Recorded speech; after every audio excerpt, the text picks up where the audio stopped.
E aí, pessoal, estamos aqui com a resolução de mais um problema de programação. Dessa vez, um problema que envolve, de novo, aquele algoritmo do tipo slide array, né? Um problema bem interessante aqui, que é o tamanho do maior subarray com um máximo de frequência k, tá? O que esse problema aqui argumenta, pessoal? Ele fala que um array é bom quando todos os elementos desse array se repetem no máximo até k vezes, tá? E dado um array maior, ele quer saber qual o maior subarray bom que a gente consegue formar. Então aqui no exemplo, o k igual a 2, e ele fala que o melhor subarray que a gente pode formar é esse 1, 2, 3, 1, 2, 3, né? Que é esse cara aqui, porque esse array tem elementos 1, 2 e 3, e o 1, 2 e 3 se repete no máximo 2 vezes dentro desse subarray, tudo bem? Então, o enunciado é bem direto, né? E as restrições do problema que estão aqui é que o array pode ter o tamanho até 10 a 5, ou seja, pode ter até 100 mil elementos no array, ou seja, aquela solução quadrática, né? A gente não consegue aplicar aqui porque vai estourar o limite de tempo.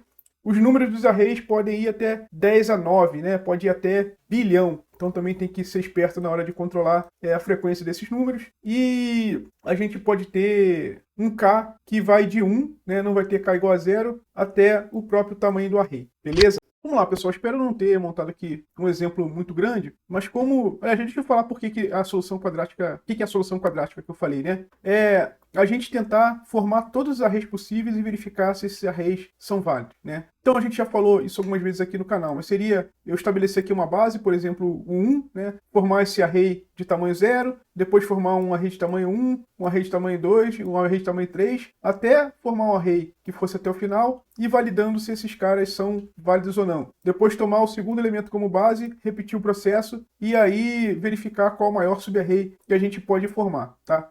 Repara que aqui a gente precisa ter um ponteiro que vai do início, vai passar por todos esses elementos para poder marcar o início, e depois a gente vai correr item a item, e isso tem natureza quadrática, tá? Essa complexidade. Só para quem quer falar um pouco da complexidade. E a gente vai usar uma abordagem diferente, tá? Que é utilizar dois ponteiros, né? Aquela abordagem do slide window que a gente já viu também em outros problemas. Então, a gente vai ter um ponteiro, vamos dizer assim, da esquerda e outro da direita. E aí a ideia é a seguinte, pessoal. A gente precisa do ponteiro e precisa de um mapa que vai controlar quantas vezes cada número apareceu, tá? Então aqui eu vou ter uma estrutura, começa vazia. Então a gente vai olhar o primeiro elemento aqui e vai dizer que o 1 apareceu uma vez. E aí, pessoal, a gente verifica se o array é bom. O array sendo bom, a gente pode tentar aumentar nossa resposta indo para o próximo elemento. A gente olha aqui o próximo elemento que entrou, atualiza esse contador, virou 2, anda mais uma vez aqui para poder incluir mais um elemento, e agora nosso contador foi para 3, e esse array passa a não ser um array bom, tá? E aí, pessoal, o que vai fazer o array ser bom ou não é esse contador chegar em k mais 1, né? E repara que agora, para consertar esse array, a gente precisa justamente tirar esse elemento. Então, lá no código, provavelmente eu vou chamar alguma coisa assim de toFix, tá? Uma variável bem descritiva, falando que eu preciso tirar esse número 1. Então, enquanto eu não tirar um número 1,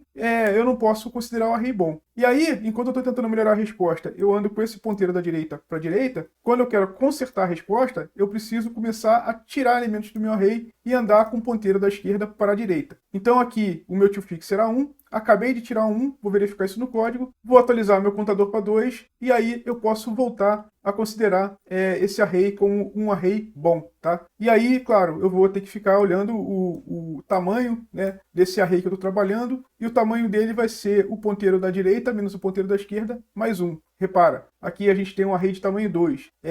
Esse cara aqui está na posição 2, né? Lembrando que isso aqui é 0 base, então 0, 1, 2. E esse cara está na posição 1. Faço 2 menos 1, que vai dar 1, mais 1 dá o meu tamanho 2, tá? Essa é a abordagem toda que a gente vai usar no código. E aí, para falar aqui rapidinho de complexidade, né? Esses ponteiros vão andar até que a gente consiga chegar no final do nosso array. Repara que aqui não tem nenhum loop, né? Eles não ficam indo e voltando. Então a gente vai ter 2n iterações, ou seja, a complexidade desse algoritmo é O de n. Complexidade O de n. Quanto ao espaço adicional, pessoal, a gente só vai criar variáveis para poder controlar esses ponteiros, talvez alguma outra coisa adicional. Ou seja, ela não varia conforme o tamanho da entrada, logo a complexidade vai ser O de 1, de espaço adicional, tudo bem? Então vamos ver como é que a gente vai implementar essa encrenca aí. Bem, estamos aqui no código, pessoal. Então, a gente vai ter aqui um ponteiro da esquerda, um ponteiro da direita, LR de left e right, e uma variável para ver o tamanho do melhor array. Todo mundo começa com 0, tudo bem? A gente também precisa daquela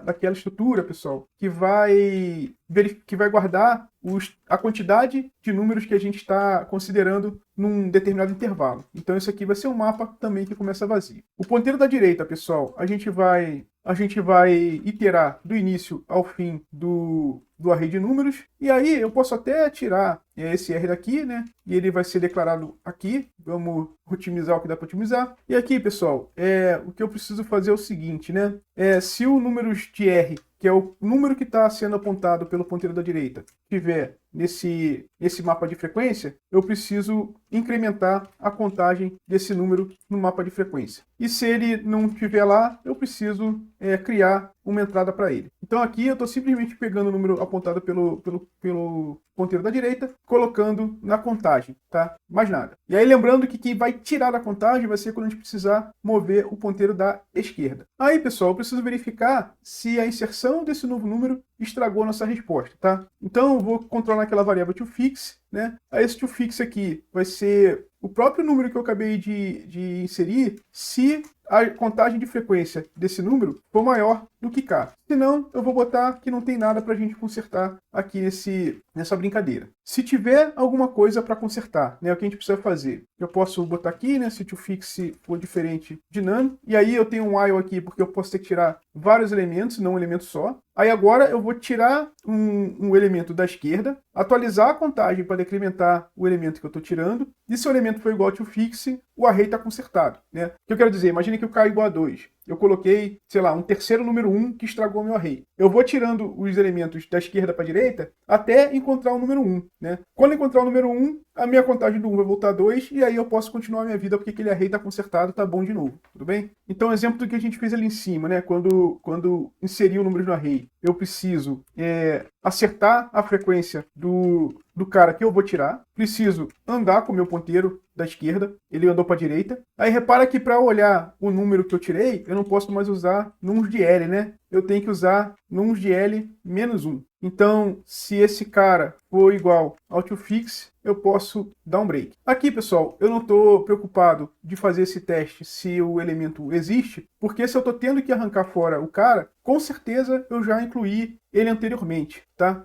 E aqui, apesar de ter esse break, eu estou usando esse while toFix diferente de none, e não simplesmente um while true, porque eu já posso entrar testando se a gente tem alguma coisa para consertar, né? Se a gente não tiver nada para consertar, a gente vai passar direto por esse bloco aqui entre 12 e 15, entre as linhas 12 e 15. Agora tem que saber se minha resposta melhorou ou não, né? Estou usando essa variável best para guardar o tamanho do maior array, certo? Então, se isso aqui for maior do que best, o best vai ser igual a essa conta aqui. Poderia também usar algo do tipo best igual ao máximo entre best e esse cara, mas acredite, essa abordagem aqui tem melhor performance, tá? E no final disso aqui tudo, eu só preciso retornar a melhor resposta. Vamos checar o código antes de submeter. Bem, pessoal, vocês devem ter ficado até um pouco perdidos aqui com esse frex, né? Na verdade, é isso aqui, né? De frequências. Eu chamei de F lá em cima e de frex aqui embaixo. Vamos checar de novo o código. Bem, tá aí, pessoal.